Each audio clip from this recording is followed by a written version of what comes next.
Good morning class. आज की आपकी फर्स्ट डेफिनेशन है यूनिफॉर्मली कन्वर्जेंट। तो ये डेफिनेशन क्या कहती है, अगर एफ ऑफ एफ एन एक सीक्वेंस है किसकी फंक्शंस की, उसको आप यूनिफॉर्मली कन्वर्जेंट कब कहेंगे? एफ पे in a set S if for each epsilon greater than zero एक नेचुरल नंबर एम एग्जिस्ट कर जाए जो किस पे डिपेंड करे? एप्सिलॉन पे, such that F N X minus F of X less than epsilon for all N greater than equal to M, और x किसका एलिमेंट है? s का। नेक्स्ट डेफिनेशन क्या है आपके पास? Uniformly bounded. तो कह रहे हैं एक sequence of functions f of n, आप इसको यूनिफॉर्मली बाउंडेड कब कहेंगे? एक सेट s के अंदर अगर क्या हो, एक पॉजिटिव नंबर k एग्जिस्ट कर जाए such that F N X मतलब each element of s in the function F N क्या हो जाए? लेस देन इक्वल टू के, यानी कि सेट के सारे elements in the form of functions किससे छोटे हो जाए? के से छोटे हो जाए।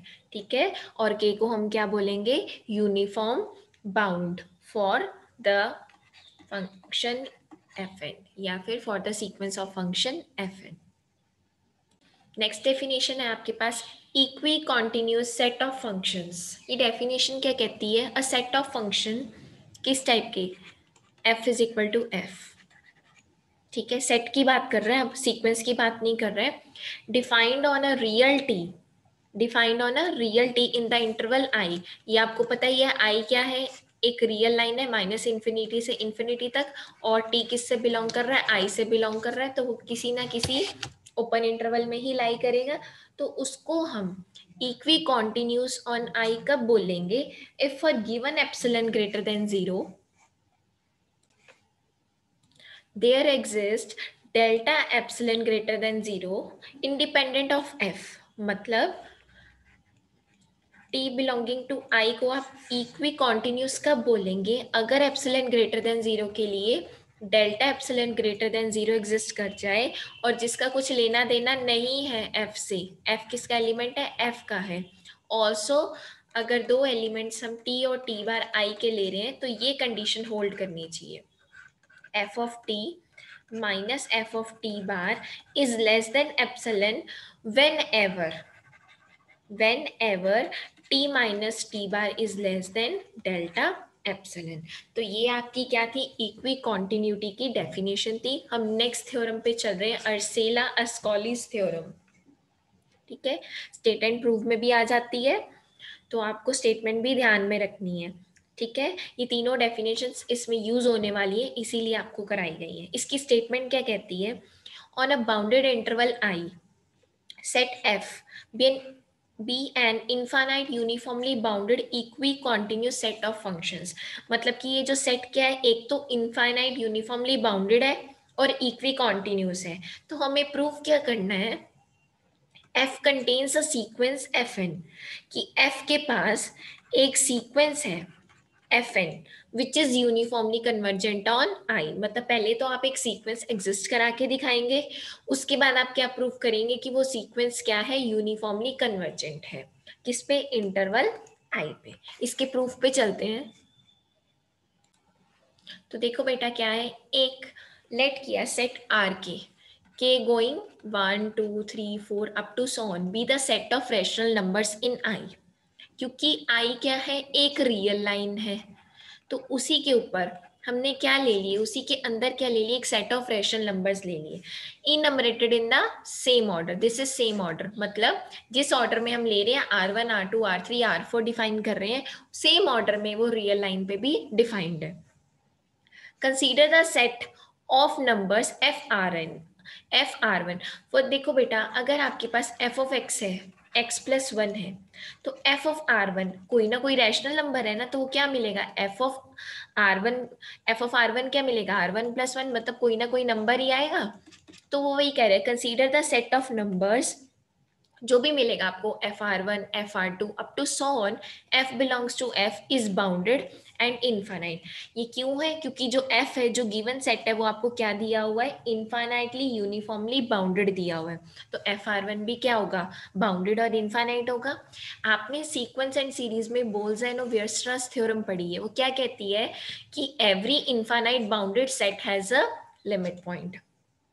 तो अब ये जो सेट कैसा है? इनफाइनाइट बाउंडेड है, तो इसका मतलब क्या? इसका लिमिट पॉइंट एग्जिस्ट करेगा, बिल्कुल करेगा।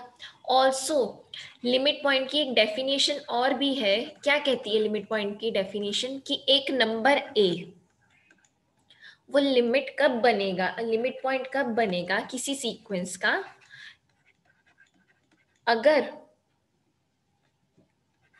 क्या हो जाए? एक सब सीक्वेंस एग्जिस्ट कर जाए, देयर एग्जिस्ट अ सब सीक्वेंस, किसकी? एक्सएन की, जो भी वो भी क्या होगी? Convergent to the same limit point A. ठीक है, लिमिट पॉइंट की डेफिनेशन क्या कहती है कि अगर ए लिमिट पॉइंट है किसी सीक्वेंस का, तो उसी सीक्वेंस की एक सब सीक्वेंस एग्जिस्ट करेगी जो कन्वर्जेंट होगी सेम लिमिट पॉइंट पे। तो आगे वो क्या कहता है? ये लिमिट पॉइंट की डेफिनेशन से, there exist a subsequence of distinct functions F N one belongs to F such that sequence of functions, ये क्या है? Sequence of functions F N one R one is also convergent. तो आपने F R one की सब sequence ली, क्या ली? F N one ली, F N one ली। देखो F क्या है? एक क्या है? सीक्वेंस है। आप इसको किस पे डिफाइन कर रहे हैं? रैशनल नंबर्स पे कर रहे हैं। तो एफ एन वन भी किस पे डिफाइन होगी? आर वन पे ही डिफाइन होगी। तो यानी कि अगर एफ आर वन का लिमिट पॉइंट है, तो इसकी जो सब सीक्वेंस जो डिफाइन की है F N one R one, ये भी क्या होगी? कन्वर्जेंट होगी। ये किससे कन्वर्जेंट है? ये लिमिट पॉइंट की डेफिनेशन से ही कन्वर्जेंट है। ठीक है, आगे चलते हैं। Now consider the set of functions fn1 r2. fn1 belongs to f. Again, this being an infinite and bounded set, so it has a limit point. This implies there exists a subsequence of functions fn2. fn2 belongs to f such that fn2 r2 is convergent. तो वही बात होगी बेटा, आप second case उठाया, पहले आपने क्या लिया था? F R one belongs to F लिया था, उसकी एक सब सीक्वेंस दिखाई आपने F N one R two belongs to F. तो सेम वे में बेटा वही किया, एक एफ एन टू दिखाया हमने कि एफ एन वन एफ से बिलोंग कर रहा है ना, तो सेम वे में क्या हो जाएगा? एफ एन टू अगर सब सीक्वेंस है, तो F N two R two भी क्या होगा? कन्वर्जेंट ही होगा। किससे होगा? By definition of limit point. वहीं से ही होगा ना, हम इसी तरह से चल रहे हैं। F N two subsequence दिखा दी, नंबर्स की सीक्वेंस क्या होगी? F N two R two हो गई, वो भी क्या होगी? कन्वर्जेंट। इसी तरह से एफ एन थ्री आएगी, उसके लिए क्या होगा? F N three R three भी कन्वर्जेंट होगा। ये प्रोसेस कहाँ तक चलेगा? ये प्रोसेस चलेगा आर के तक चलेगा, क्योंकि आपने आर के रैशनल नंबर्स लिए हैं। तो यानी कि एफ एन के लिए क्या हो जाएगी सब सीक्वेंस?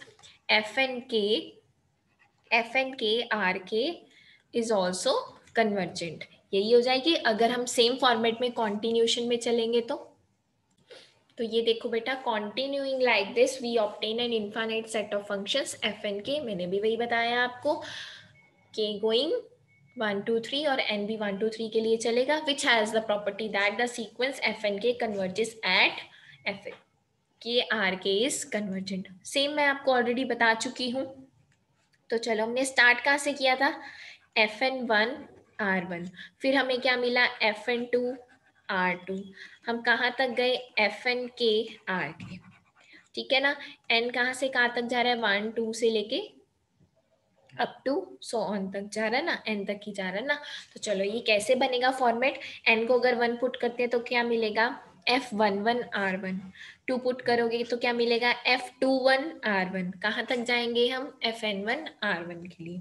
सेकेंड स्टेप में क्या थी आपके पास? F N two R two. N को 1 पुट कीजिए तो क्या मिलेगी? F one two R two, F two two R two. कहाँ तक जाएंगे? एन तक जाएंगे, F N two R two. Last क्या बनेगी आपके पास? F N K R K तक चलेंगे ना हम। तो इसी तरह से आपके पास सीक्वेंस मिल गई आपको। तो ये देखो बेटा, आपने शो कर दिया इसको। ठीक है, अगर आप n वो ले रहे हो रैशनल नंबर्स तो ये n तक चलेगी, k ले रहे हो तो k तक चलेगी, ठीक है। Now we define F N is equal to F N N. तो बेटा हुआ क्या अल्टीमेटली कि एफ एन आपने एक सीक्वेंस दिखाई, लेकिन वो चल किस टाइप की रही है, एफ एन के टाइप की चल रही है, ठीक है ना, एफ एन के टाइप की चल रही है। तो हमने डिफाइन किया F N is equal to F N N. तो वही है ना, जैसे आप ये देखो इनके सबस्क्रिप्ट देखो, F one one F two one इस वे में चल रही है ना, तो हमने इसीलिए डिफाइन कर दिया F N is equal to F N N. अब काम क्या रह गया है, we want to prove that F N is the required sequence which is uniformly convergent on I. अब सीक्वेंस तो एग्जिस्ट करा दी अकॉर्डिंग टू द थ्योरम, लेकिन अब हमें प्रूव करना है कि ये सीक्वेंस क्या है, यूनिफॉर्मली कन्वर्जेंट है। तो ये जो सेकंड पार्ट है इसका, मैं नेक्स्ट वीडियो में प्रूव करूंगी आपको। फिलहाल हम ये प्रूव कर चुके हैं कि हमने एक सीक्वेंस एग्जिस्ट करा के दिखा दी है।